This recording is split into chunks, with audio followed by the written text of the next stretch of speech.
Well, what do we have here? This looks interesting, decent aesthetic, music's not my preference, but okay. Wait, let's bring that back. Oh. So the name of the game is Egress, which means to leave something behind, to leave an area, to escape, more or less. Which, it's the title of the game and the premise of the game all in one, and I like that actually. With this game, you are trying to leave a city that is doomed. The city is flooding, and this rising water is toxic. And it will kill you, just like so many other things in so many other Battle Royale games. It forces players to coalesce on a certain point in the level. With this rising water level, we'll have to have a lot of verticality to the map. And vertical climbing maps are always very interesting, because it allows for a lot of different ways to go up, and a lot of unfortunate ways to go down due to gravity, which is hopefully something we'll be able to take advantage of when running across other players. But we'll have to see how that goes. Now, with this game, there are a few things that we will need to keep in mind, and things that you guys will notice and I'll point out during this video. First and foremost, health recovery appears to take time in order to activate. If you look at the bar along the left side, it actually rises as it is about to be used, and the number by the bar goes down after it is used.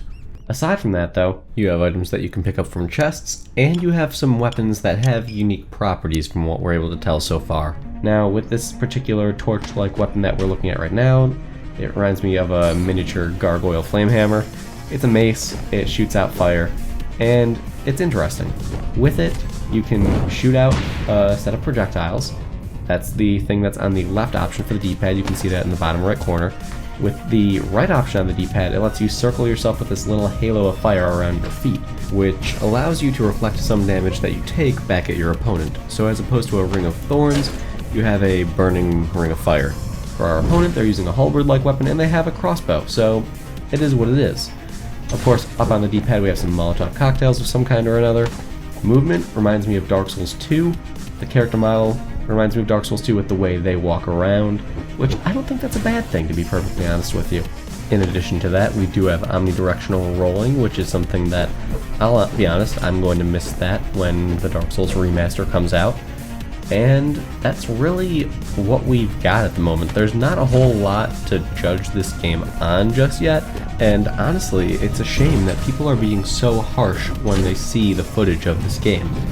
It's still early. Yes, it is coming out this year. It is marked to be released in 2018, but who knows? It could be coming out in December. It's not like it's in a state to come out next week. Now, watch as it does, and I'll have to eat my words. But I honestly believe this game has some potential, so it's something that I'm personally going to be keeping an eye on, and if you guys want updates on it, if you're interested in it, then I'll be posting those here on the channel, and we'll also be discussing it in my Discord. And that's all I've got, so thank you guys for making it this far. If you've enjoyed this video in any way, then feel free to give it a like. If you disliked it, then give it a dislike. Either way, it is what it is. But as I said, thank you all for stopping by, and I will see you guys next time.